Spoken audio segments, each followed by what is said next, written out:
Merhabalar arkadaşlar, kanalıma hoş geldiniz. Bugün sizlere yapımı çok kolay çanta tarifinin anlatımını yapacağım. Zaten Instagram sayfamdan beni takip edenler görmüştür. Orada çanta Reels olarak paylaşmıştım. Başka bir alıntı fikir amaçlı. Ama anlatmam konusunda çok istendi. Ben de naçizane dilimin döndüğünce sizlere tam tamamlamadığım çantayı farklı bir renkle anlatacağım. Kısaca malzeme bilgisini vermek istiyorum. Bakın kullandığım ip bu arkadaşlar. Bu çantayı ördüm. Biraz ince ip olduğu için kullandığınız ipe göre de büyüklüğü değişebilir çantanızın. Bunu hemen şöyle göstermek istiyorum. Polyester soft makrome. Şöyle ekran bilgisi alırsanız zaten ördüğümüzde de detaylı sizlerle bilgileri, detaylı sayıları ne kadar sayıyla yapabileceğinizi anlatacağım. Şöyle ekran görüntüsü alarak da tuhafiyelerden isteyebilirsiniz arkadaşlar. Renk numarası bu. Ben bu iple örmeyeceğim. Farklı bir renkle, daha kalın bir iple şimdi tarif edeceğim. Diğer birlikte öreceğimizi o iple öreceğim. Bu şekilde ipin yapısı çok ince de değil, kalın da değil.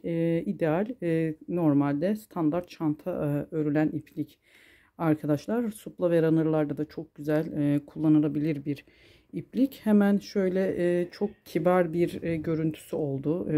Yandan böyle genç, daha genç işi kullanılarak, hem isterseniz örgü kulp, zaten ben örgü kulpunu öreceğiz. Dilerseniz de zincirle bunu süsleyebilirsiniz. Hemen yanında şöyle aksesuarları var, aparatları takacağımız. Bunları örerken şu kenar kısmını, bunları henüz yapmadım, birleştireceğiz. Bunlara da örgü kurpları örüp, dediğim gibi küçük düştüğü için bu iple ben küçük olarak aldım bunu, aparatını biraz tam bu çantaya uygun. Daha büyük kalın iple öreceğimize de bir büyüğünü yapacağız. Tuhafiyelerde, dediğim gibi büyük tuhafiyelerde veya Instagram'da çanta malzemesi satan siteler var arkadaşlar. Oralardan temin edebilirsiniz. Bakın şimdi kullanacağım ip bu renkte bir iple, daha kalın bir ip. Hemen göstereceğim. Bunu da şöyle etiketini göstermek istiyorum. Bunun da özellikleri bu şekilde arkadaşlar. Renk numarası yok bunda. Aldığım tuhafiyede böyle tek elli kalmıştı. Renk numaraları olmadan. Çünkü bu kalınlıkta bir ip aradığım için de e, mecbur orada olan, yani kalan, son kalanları almak zorunda kaldım. O yüzden de renk böyle tatlı bir gül kurusu rengi gibi, pembe tonlarında. Çok güzel bir renk arkadaşlar. Dilediğiniz renklerde yapabilirsiniz. Bu ipim biraz daha kalın diğerine nazaran. Şöyle göstermek istiyorum.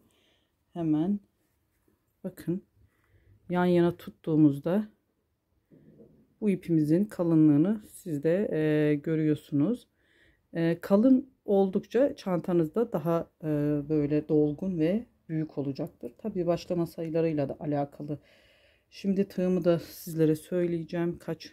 4 milim bir tığla öreceğiz arkadaşlar. Zincir sayısı, ipiniz inceldikçe fazlalaştırarak, ya da ipiniz çok bu ipten daha kalın ipler var arkadaşlar. Çok kalınsa da zincir sayınızı azaltarak çantanızın büyüklüğünü, küçüklüğünü ayarlayabilirsiniz. Hemen başlamak istiyorum. Şimdi öncelikle ben 45 zincir çekerek çantama başlayacağım. Şöyle uzun bir ip bırakalım. Bunu aradan temizleyerek, çünkü bir de polyester bir ip olduğu için arkadaşlar, kesinlikle şuraları uzun bırakarak aralardan yürüterek temizleyelim. Bir de çakmak ateş yardımıyla yakarak uçlarını, çünkü bu sökülmeye müsait bir ip. Bakın şuralardan iplikler çektikçe sökülebilen bir iplik. Hemen 1 2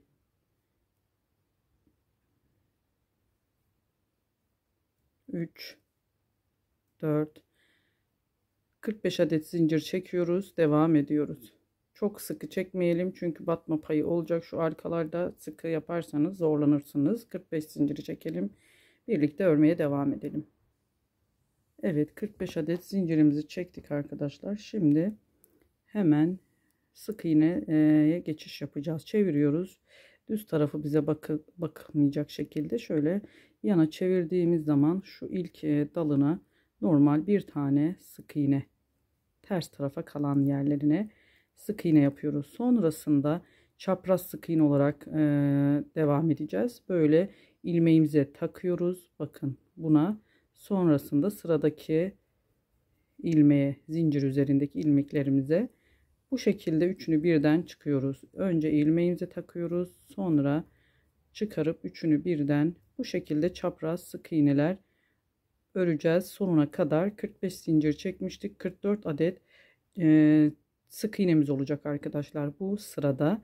Sonrasında sonuna kadar örelim. Bu şekilde sık iğne örerek devam edelim. 44 adet sık iğne elde edelim. Bir üst sıraya geçtiğimizde devam edeceğiz. Evet, sonuna geldim. Sondaki ilmeğimizi de şu kısımdan örerek kapatıyoruz. Bir zincir çektik ve zinciri saymazsak, çektiğimiz zinciri ikinci sıra, onu sayarsak üçüncü sıraya geçiş yaptık.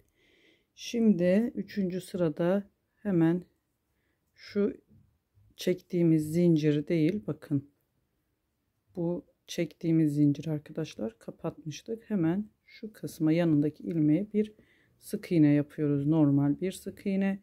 Sonrasında yine bu çapraz sık iğne dediğimiz şeklinde öreceğiz.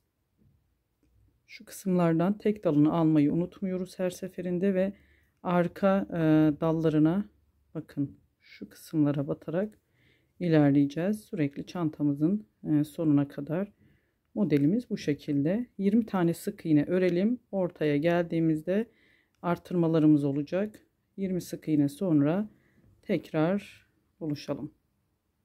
Evet, 20 sık iğne ördük. Şimdi burada artırmamız olacak. Bu 1 2 3 4 ilmeğe ilkine 2, 2 ve üçüncüsüne 3, sonun yine dördüncüsüne 2 batarak burada 6 tane ilmek artıracağız arkadaşlar. Bu şekilde hemen göstermek istiyorum. Buraya battım. 1, aynı yere bir tane daha yapıyorum. 2, tekrar yanındakine geçiş yapıyorum. Buraya 3 tane batacağım. İlkini yaptım. İkincisini yaptım. Ve üçüncüsünü de aynı yere batarak 2 3 3 2 şeklinde batacağız arkadaşlar. Yine bakın yanındakine 3 batacağız aynı yere. Kusura bakmayın, hava sıcak olduğu için pencerem açık, tam pencere kenarındayım, cam kenarında. O yüzden biraz ses olabilir.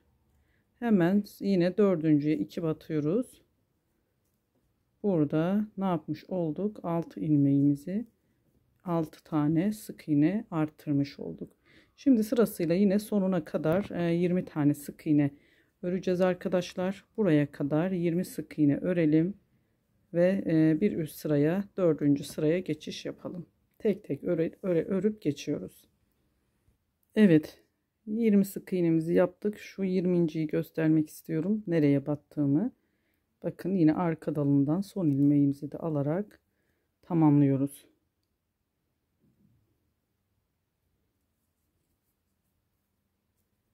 Evet, şimdi yine bir zincir çekiyorum. Geriye dönüyorum. Hemen zincir sonrasındaki ilmeğe batarak, sık iğneye batarak başlıyoruz. Tekrar arka dallarından alarak çapraz sık iğne yapıyoruz. Bu sırada 23 sık iğne öreceğiz arkadaşlar. 23 sık iğne sonrasında yine arttırmamız olacak. Burada son ortada kalan 4 ilmeğe yine 6 arttırmamız olacak. 23 sık iğne örelim, buraya kadar devam edelim. Evet, 23 adet sık iğnemizi yaptık. Şimdi yine tam ortayı bulduk.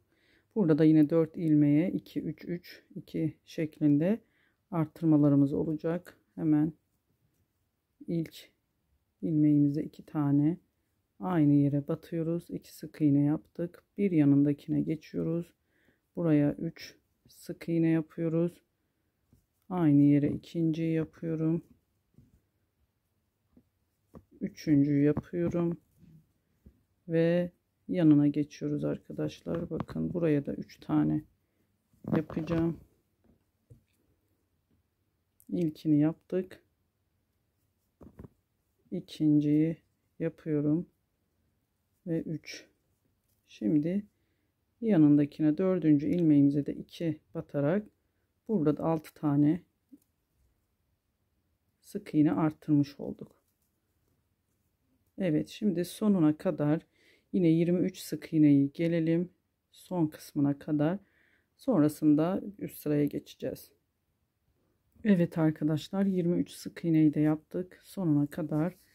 Bu şekilde bir zincir çektim. Şimdi üst sıraya geçiyoruz. Burası da arkadaşlar geçtiğimiz yer 5. sıramızda toplamda 56 tane sık iğne yapacağız. Artırma yapmayacağız bu sırada. 56 sık iğneyi yaparak sonuna kadar ilerleyelim. Sonraki 6. sıramızda yine bir artırmamız, son artırmamız olacak. Düz bir şekilde her sık iğne üzerine bir tane yaparak ilerleyelim.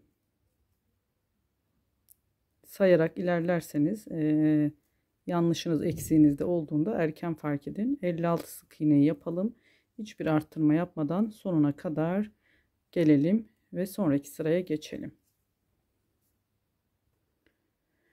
Evet arkadaşlar, şimdi tamamladık. Bu sırada toplamda 56 adet sık iğnemizi yaptık ve şimdi bir zincir çekiyorum ve geriye dönüyorum. 6. sıramızda 26 sık iğne yaparak ortaya kadar ilerleyelim. Ondan sonra burada son bir artırmamız olacak. Yine 2 3 3 2 şeklinde artırmalarımızı yapıp sonrasında düz bir şekilde ilerleyeceğiz. Ta ki çantamızın diğer tarafına eksiltme yerine gelene dek.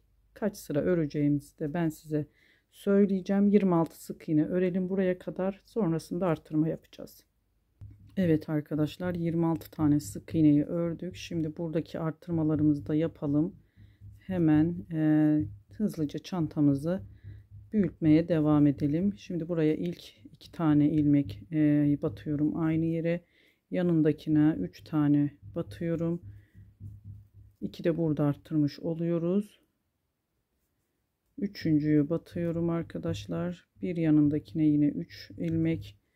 Aynı yere sık iğnemi yapıyorum. İp çanta büyüdükçe de biraz zor örülecek. Kalın ip olduğu için de arkadaşlar elinize sığmıyor. Evet, şimdi 2 tane yapıp sonrasında yine 26 sık iğne ve diğer sıraya geçeceğiz. Sonrasında kaç sıra öreceğimi ben size birlikte ekran arkasında örmeye devam edeceğiz. Artırmamızı yaptık. 26 tane sık iğnemizi de buraya kadar tamamlayalım ve devam edelim. Evet arkadaşlar, bakın şimdi şunu söylemek istiyorum. Bu arttırma yerimizi tamamladık. Henüz bundan sonra arttırma işlemimiz yok. 62 sık iğne ile ilmekle tamamladık. Sayın, şu en son yaptığımız sık iğne sırası 62 tane olması gerekiyor. Bundan sonra da 62 olarak devam edeceğiz. Diğer tarafa eksiltme yerine gelene kadar. Ne yapacağız? Şimdi ben burada bakın şöyle diş olarak saydım. Bu ip biraz daha ince olduğu için arkadaşlar biraz daha fazla ördüm ben bunu. Şöyle diş şu ilmek olan örgü şeklinde duran kısımlardan 2, 4, 6, 8, 10, 12, 14, 16, 18, 20, 22, 24, 26, 28, 30, 32 yani toplamda 32, 64 sıraya denk geldi. Pardon, 32 sıra, özür dilerim, 2 2 saydık çünkü her şu ilmeği, şu örgü görüntüsü olan kısmı 2 sıra sayıyorum çünkü araya kalan sıramız da var bir tane. O görünmediği için bu belirgin olan kısımlardan toplamda 32 sıra örmüşüm.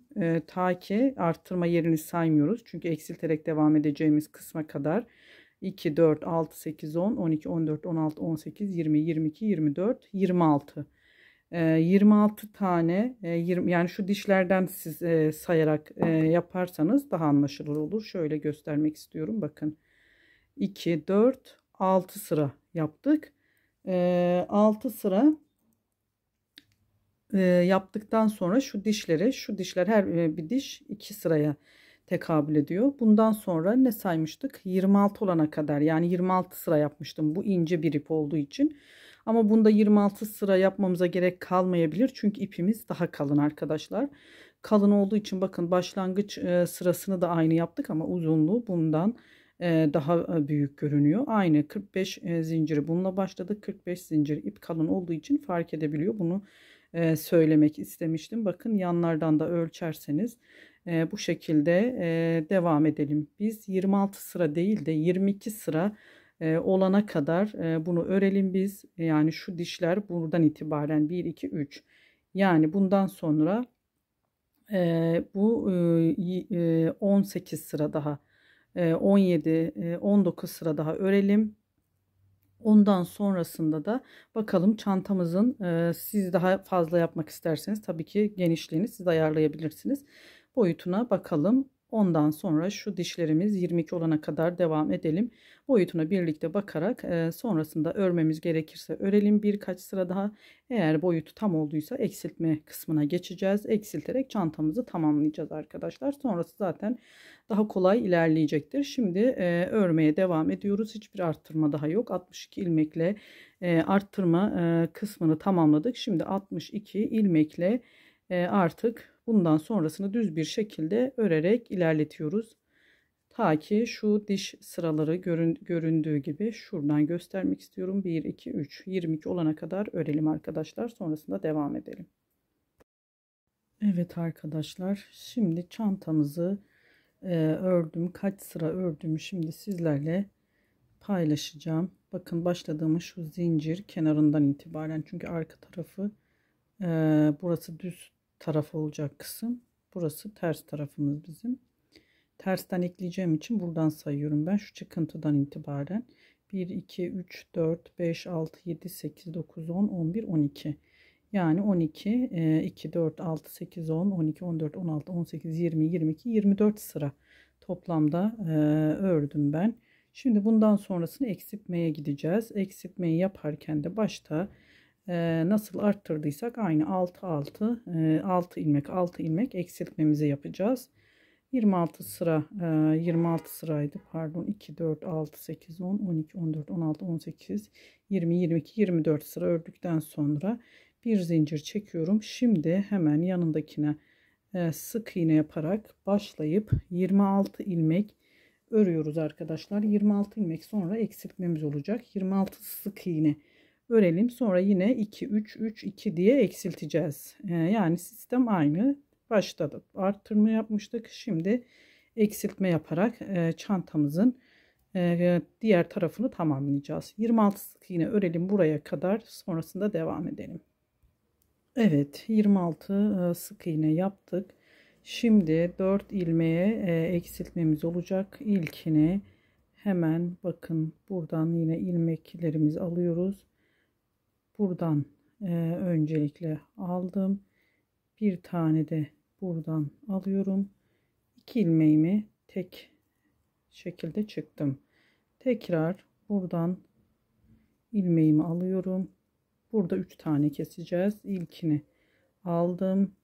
İkincisini aldım. Üçüncüsünü alıyorum. Tığımda 5 ilmek oluyor. Hepsini birlikte çıktım. Tekrar buradan bir ilmek aldım. Yine 3 tane keseceğiz. 1 2 3 tığımda 5 ilmek oluştu. Hepsini birden kestim. Şimdi 2 tane keseceğiz. Nasıl arttırmaları 2 3 3 şeklinde yaptıysak kesmeleri de bu şekilde 6 6 kesmelerimizi de tamamlayacağız. Pardon, ipim çıktı. İp kalın olduğu için de arkadaşlar zorlaşıyor. Kesme işlemi biraz daha sıkıntılı oluyor ama sıkıntı olmuyor. Eliniz alışınca şimdi tek tek örmeye devam ediyoruz. Sık iğne sıramızı 26 sık iğne örelim sonuna kadar. Üst sıraya geçince yine birlikte örmeye devam edelim. Bakın burada kesme işlemini yaptık. Şimdi 26 sık iğne sonuna kadar örelim, devam edelim. Evet arkadaşlar, 26 sık iğnemiz oldu. Bu sırada 56 62 idi. 56 6 tane eksilttik. 56 sık iğneye düşürdük. Şimdi bir diğer sıraya geçiyoruz. Yine bir zincirle çektim. Hemen yanındaki ilk sık iğneye sık iğne yaparak başlıyorum. Bu sırada 56 adet sık iğne, hiç eksiltme yapmıyoruz. 56 tane sık iğne örüyoruz. Dümdüz, arttırma eksiltme yok. Nasıl başlarken arttırma yaptığımız sıralarda da yapmıştık bunu. Şimdi buraya kadar 56 sık iğne örüyoruz. Eksiltme yapmadan diğer sonraki iki sırada yine eksiltmelerimize devam edeceğiz. Evet, 56 sık iğnemizi tamamladık. Şimdi bir üst sıraya geçeceğiz. Bir zincir çektim yine. Üst sıraya geçtiğimizde 23 sık iğne yapıp sonra tekrar 6 eksiltme yapacağız arkadaşlar. Hemen buraları hızlıca geçiyorum çünkü gösterecek, yani çok önemli bir detayı yok. Yine sık iğnelerimizi aynı çapraz şekilde örerek arka dallarından alıyoruz. Buraya kadar nasıl ördüysek sonrasında yine ortaya geldiğimizde 4 ilmeğe 6 tane eksilteceğiz. 2 3 3 2 3 3 2 şeklinde tekrar eksiltmemiz olacak. 23 tane ilmek örelim. Sonrasında yine eksiltme yerinde birlikte devam edelim arkadaşlar. 23 ilmek örüyoruz. Sık iğnemizi devam edeceğiz. Evet, 23 tane sık iğnemizi ördük buraya kadar. Şimdi yine eksiltmelerimizi yapacağız. Önce bakın yanındakini hemen aldım. Bir yanındakini tekrar alarak 4 ilmek tığımızda oluştu.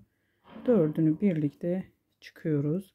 Şimdi sonraki eksiltmemiz 3 olacak. Yanından aldım. Bir yanından aldım ve buradan da alarak hepsini birlikte çıkıyoruz. Şimdi yine tekrar 3 eksiltme yapacağız. 1 2 3 üçünü aldık. İlmeğimiz, özür dilerim, tığdan çıktı. İp çok kalın olduğu için arkadaşlar yaptığınızda sertleşiyor. Çantada elinize büyük geldiği için örmesi biraz zorlaşıyor. Hemen şimdi 2 şöyle çevirmek istiyorum.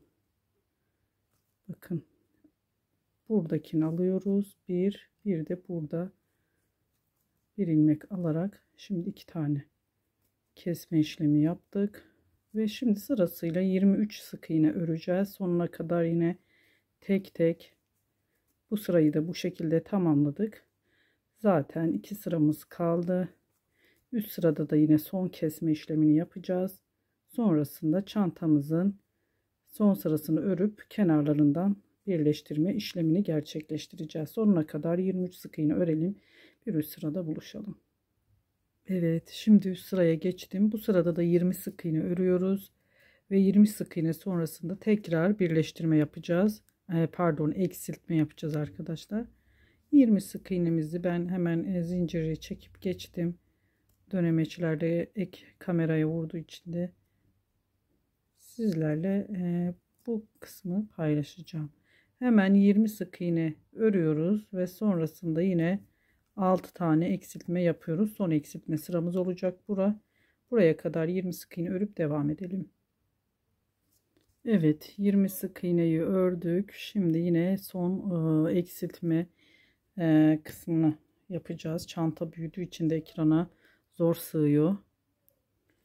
Evet arkadaşlar, şimdi tekrar önce 2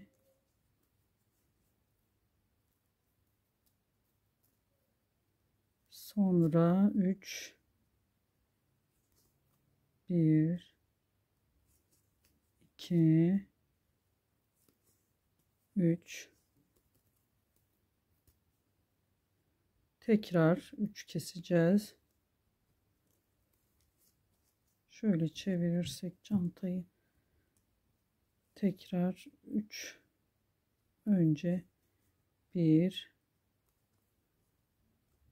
2 3 hepsini birlikte çıkıyoruz. Şimdi 2 tane kesip yine kalan 20 sık iğnemizi örerek bu sırayı tamamlıyoruz. Sonra son sıramızı da 44 sık iğne örerek bitirelim arkadaşlar. Eksiltme işlemimiz tamamlandı. Artık tek tek sık iğnemizi örelim ve sonuna kadar gelelim. 20 sık iğne örelim buraya kadar. Evet, şimdi sıramızı tamamladık. Son sıramıza geçiş yaptık. Burada 44 sık iğne ile başlamıştık. 45 zincir üzerine. Şimdi 44 tane sık iğnemiz yine bu son bitirdiğimizde örüyoruz arkadaşlar. 44 eksiltme yapmıyoruz daha. Sadece her zincir üzerine, her sık iğne üzerine bir tane, zaten 44'e eksilttik. 44 sık iğnemiz olması gerekiyor. Sayarsanız öyle ilerlersek daha garanti olur. Dediğim gibi siz eğer çantanızı daha geniş tutmak isterseniz 1-2 sıra daha fazla örerek bu kısmını, şu kısmını daha geniş yapabilirsiniz. Bu ideal oldu. Çok büyük de, çok küçük de, tam ortası oldu arkadaşlar. Hemen 44 tane sık iğnemizi örüyoruz. Sonrasında çantamızın kenarlarını birleştirme işlemine geçeceğiz. Evet. Çantayı tamamladık arkadaşlar. Bakın bu şekilde şimdi birleştirme işlemini gerçekleştireceğiz. Birleştirme işlemini şöyle çeviriyorum. Şu kısmını, pardon, şu kısmını çevirdim. Bakın başladığım şu çıkıntıyı görmek istiyorum. Başlarken burada da bu iplerimizi zaten aralara gizleyerek temizleyelim. Hemen şu ilk bu tarafı bir birleştirelim. İlk ilmeğimizin ikisine birlikte batıyorum. İpimi buradan bu tarafa geçirip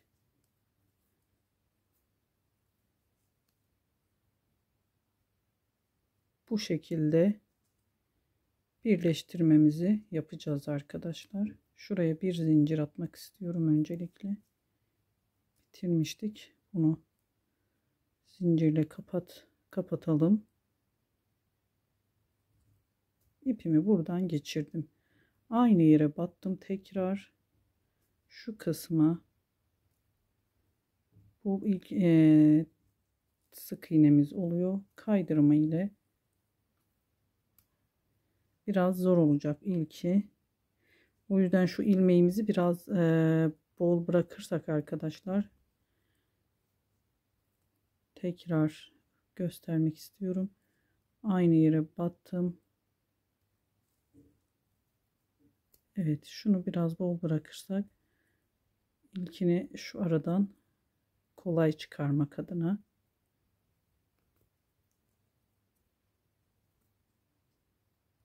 Evet, aradan çıkardım. Şimdi diğer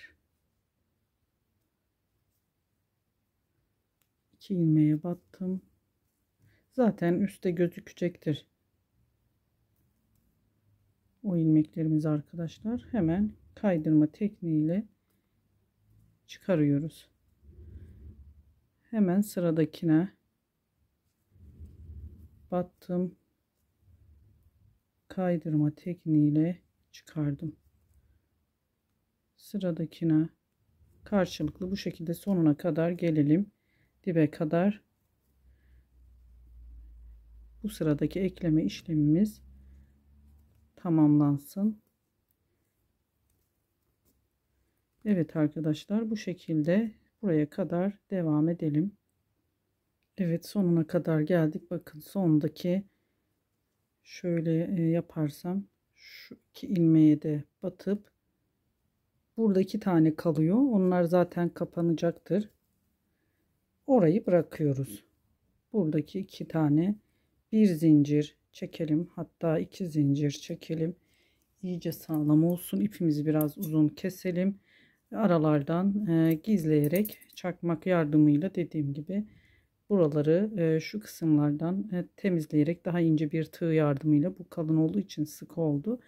Hemen bu tarafa geçiş yapıyoruz arkadaşlar. Burada da yine bakın şu iki ilmeği bırakıp şu iki ilmeği bırakıyorum dipten. Zaten battığım zaman siz de anlayacaksınız. Böyle karşılıklı, bakıp burada bir iki tane ilmeğimiz kaldı. Onları ellemiyoruz. Burada da yine yukarıya doğru ekleyerek gideceğiz. Bir zincirle kapattım. Yine karşılıklı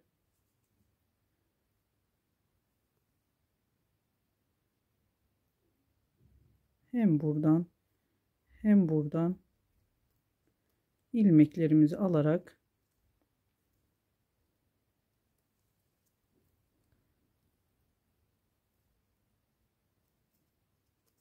çok sıkı olduğu zaman zor oluyor arkadaşlar. O yüzden yine kaydırma tekniğiyle birleştirme yaparak yukarıya çıkalım. Tam tepeye kadar gelelim ve orada zaten ipimizi kesip çanta birleşimini de tamamlamış olacağız. Evet, buraya kadar yine eklemeyi yapalım. Evet arkadaşlar, tamamladım. Sonuncusunu şuralara denk getirecek şekilde saymanız önemli. Çünkü 21-21 kalacak. Baştan sayarsanız ilmekler karşılıklı, sondaki iki taneyi bırakacaktık. Şimdi şu ipimi de bu tarafa alıp burada bir zincir çekiyorum. Tekrardan, hatta iki çekin, garanti olsun. İpimizi burada kesiyoruz. Uzunca keselim, iplerimizi temizleyelim. Sonrasında devam edeceğiz arkadaşlar. Evet arkadaşlar, çantamızı ekledik, birleştirdik. Şimdi düz tarafını çeviriyoruz, diğer tarafını.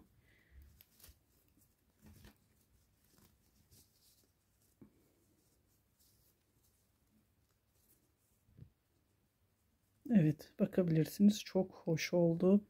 Şimdi hemen bakın, birleştirdiğimiz yerlerde gayet muntazam bir şekilde şöyle zaten içini doldurdukça köşe kısımları da kendini gösterecektir. Bakın bu şekilde gayet güzel, içine astar dikmeye bile gerek yok. Çok sağlam zaten bir ip olduğu için kullanışlı bir çanta. Hemen şimdi kenar kısımlarına geçmek istiyorum. Bir an önce başlayalım.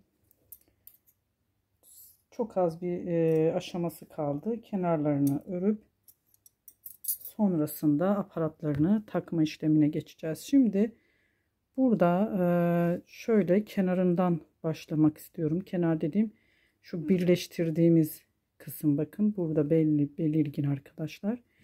Birleştirdiğim yerden hemen ipimi alıyorum. Şöyle uzunca yine gizlemek amacıyla burada bıraktım. Şu araya bir tane kaydırma yaparak başladım. İpimi de arkaya atıyorum. Ve bakın arkadaşlar, bir tane bu araya dediğimiz yere battık. Bir tane tepe noktalarına, bir tane ara noktalarına batacağız. Zaten ilmekler görünecektir. Kaydırma tekniğiyle biz bunları devam ettireceğiz.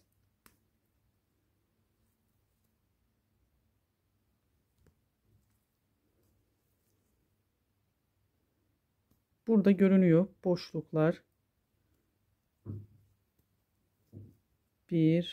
Bakın bir tane bu araya, bir tane de boşluğa geçiş yapacağız arkadaşlar. 2, yani her sık iğne sırasına bir tane denk gelecek şekilde öreceğiz bu kaydırmaları. Örerek başladığımız yere kadar devam edelim. Evet arkadaşlar, bakın bu şekilde tekrar göstermek istiyorum nereye battığımı. Bakın bir tane burada şu dişler arasında olan tam burada bir boşluk görünüyor. Bir tane de şöyle diş kenarında duran böyle V şeklinde olan kısma bir tane kısma yapıyoruz. Bir tane burada, iki tane V şeklinde olan kısma bir tane tam burada tepeye derken burayı tamamlıyoruz arkadaşlar. Sonuna kadar, başladığımız yere kadar gelelim. Evet, tamamladık. Sıra sonuna kadar, yani başladığımız yere kadar geldik arkadaşlar. Bu şekilde kaydırma tekniğiyle çantamızın ağız kısmını yapıyoruz ve hemen yine ikinci sıraya başlayacağız. Bunu ikinci sırayı da örelim. 4 sıradan olacak bu kaydırma. Dilerseniz siz daha yüksek olsun istiyorsanız 5 sırada yapabilirsiniz. Başladığım yere hemen bakın, üst dalını, tek dalını alıyorum. Şu ipimi de arada iyice buraya sağlamlaştırmak istiyorum. Başladığım yere direkt bunu devam ettiriyoruz arkadaşlar. Bakın, tek dallarını, üstte kalan tek dallarını alıyoruz. Kenarda zaten bu ekleme, birleştirme yerinde kalacağı için sıkıntı olmayacaktır. Böyle tek dalını alarak bu şekilde yine üçüncü sırayı örelim. Pardon, ikinci sırayı örelim. Üçüncü sıraya geldiğimizde yan kısımlarında üçüncü sırada aparatlarını ekleyeceğiz, monte edeceğiz örerken. Devam edelim. Üçüncü sıramızı, ikinci sıramızı başladığımız yere kadar örmeye devam edelim buraya kadar. Sonrasında yine birlikte öreceğiz. Evet arkadaşlar, bakın bu şekilde ağız kısmını üçüncü sırayı da ben yaptım, başladım üçüncü sırayı ve yan tarafına geldim arkadaşlar. Bakın, birleştirdiğim yer burası. Burada hemen birleştirdiğimiz bu tarafın bu ilk anından 4 ilmek şimdi aparatımızı alacağız. Bunun içerisinden kaydırarak öreceğiz. Yani aparatımız içeride kalacak. İpimizin içerisinden geçirerek öreceğiz.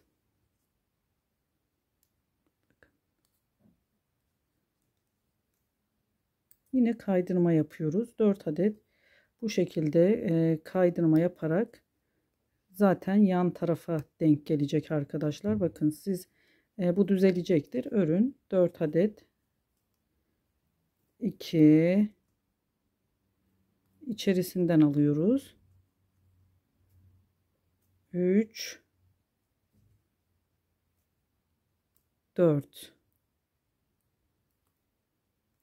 Bunun böyle yuvarlak sonradan takılanları da var. Onları da tercih edebilirsiniz. Şimdi hemen sırasından 4 tane içerisinden ördük. Diğerlerini hemen aparatın dışından örerek, bakın bu şekilde içeride kalacaktır. Bir sonraki sırada zaten orası düzelecektir. Şimdi diğer yan tarafa gelene kadar bu üçüncü sıra kaydırmamızı örelim. Oradaki aparatımızı da aynı bu şekilde monte edelim arkadaşlar. Son dördüncü sıra kaydırmamızı yaparak çantamızın bu kısmını tamamlayacağız. Bakın, bu şekilde eklemiş olduk aparatımızı. Hemen devam edelim arkadaşlar. Evet arkadaşlar, bunu da bu taraftan taktık.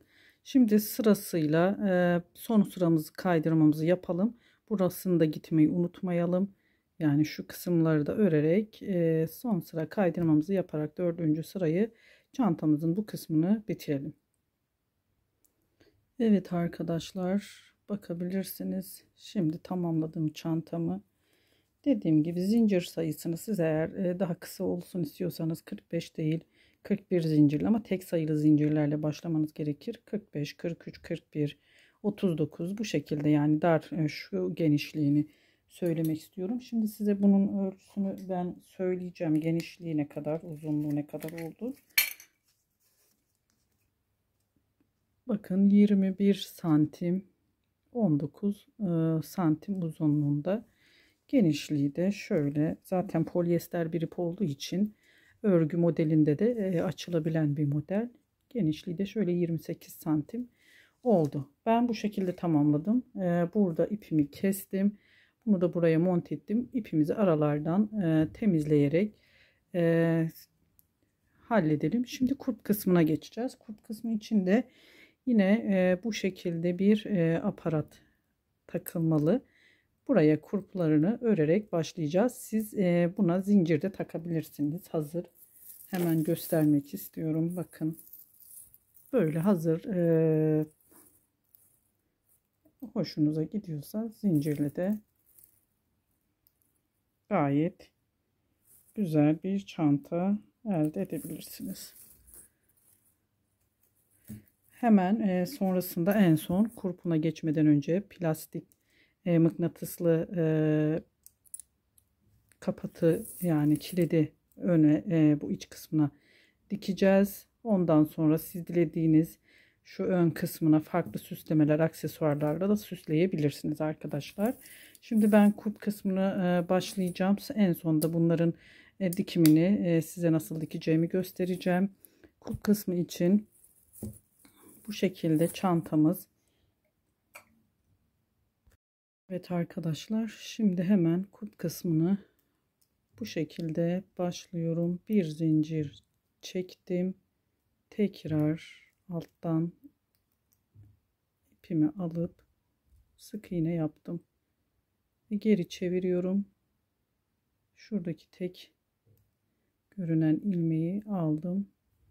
Çok sıkı örmezsek tekrar sürekli sola doğru çevireceğiz.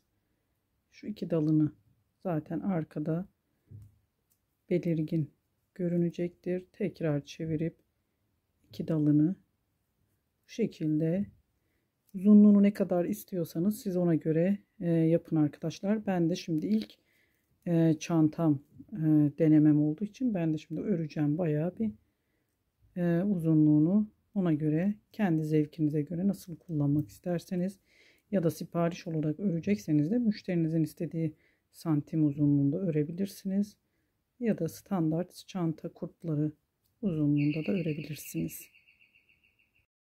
Evet arkadaşlar, uzunluğumuzu bu şekilde tamamladık. Kulpumuzu hemen ilmeğimizi diğer kulpa ekleyeceğiz. Bu şekilde çevirdim. Bakın, hemen kulpumuzun diğer tarafından geçiş yapıyoruz. Hemen çevirip burada bakın tek dalları var. Buralara kaydırma yaparaktan kulpumuza da monte ettik. Siz daha küçük kulplarda bu aparatları tercih edebilirsiniz. Ben böyle göz kararı bir uzunlukta yaptım. Sonuna kadar böyle tek dallarını kaydırma yaparak ilerleyelim arkadaşlar. Sonrasında dönüp diğer tarafında yaparak kulpumuzu tamamlayacağız. Evet arkadaşlar, sonuna kadar kaydırma tekniğiyle geldim. Burada sonunda hemen direkt geçiş yapacağım. Bu taraftakine, bu tek dallarına geçiş yaparak buraya bakın, kulpumuzu zaten böyle altta kalacak şekilde direkt şimdi bu taraftan yukarıya doğru yine kaydırma tekniği ile gidelim. Sıra sonuna kadar kulpumuzu da tamamlayalım arkadaşlar. Bu şekilde ilerleyelim. Evet arkadaşlar, sonuna geldim. Sonunda yine buradaki ilk başladığımız kaydırmaya takıp monte edip birleştirdim. Ve ipimi burada kesiyorum. Uzunca bir kesip iğne ile aralardan, şu kısımlardan temizleyelim arkadaşlar. Dediğim gibi bu aparatı şöyle bir küçüğünü de kullanabilirsiniz. Küçüğü de var. Bu da uygun olacaktır. Küçük takmak için çantaya bunu da kullanabilirsiniz. Bu afiyelerde her türlüsü bulunuyordur. Hemen iğne ile iplerimizi gizleyelim şu aralardan ve çantamızın kulpunu da tamamladık arkadaşlar. Sıra şu mıknatıslı kilidini dikme işini göstereceğim ve sonrasında çantamız bitti arkadaşlar. Evet arkadaşlar, bu şekilde bakın içerisine şu mıknatısı kilidini koydum. Şöyle kendi rengine yakın, ben elimin altında bu olduğu için sade göstermek amaçlı size tam ortalayın, hizayı, orta hizayı bulup bu kanatlardan zaten belli. Burada kendi batacağınız yani yerleri var, boşlukları. Bakın burada kanatları var. Buralara, bu kısımlara ip kalın olduğu için zaten görünmeyecektir de arkadaş. Bu şekilde kanatlarından dört bir kanadından dikelim. Sonrasında diğerini de şöyle karşılıklı yine aynı yere denk gelecek şekilde dikiyoruz. Ve kilit sistemimiz hazır olacak arkadaşlar. Evet arkadaşlar, bu şekilde tamamladık. Bakın kilidimi de diktim ben. Ağzını kapatıp sağlam bir şekilde kullanabilirsiniz. Hemen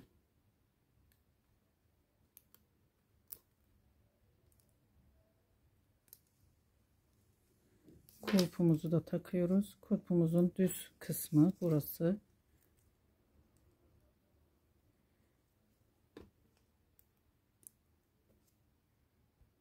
Evet. Bu şekilde tamamladık çantamızı. Dilerseniz şöyle etiketler ya da farklı aksesuarlarla kendi isminizin etiketini dikerek şu ön kısmını ayarlayabilirsiniz. Ağız kısmını ya da farklı bu şekilde aksesuarlarla kombinleyebilirsiniz arkadaşlar. Bakın böyle değişik aksesuarlar da var. Takıp yan tarafına bu şekilde çantanızı kullanabilirsiniz. Evet arkadaşlar, çantamı bu şekilde tamamladım. Uzun olduğu için şu üzerinden birkaç çıkartmamız lazım şu kordondan. Bu şekilde tamamladık. Bakın gayet dolu dolu çok güzel bir çanta modeli, kulpu da sağlam bir şekilde hazırladık. Şahane bir çanta oldu. Beni sabırla dinlediğiniz için teşekkür ediyorum arkadaşlar. Başka bir videoda görüşmek ümidiyle. Hoşça kalın.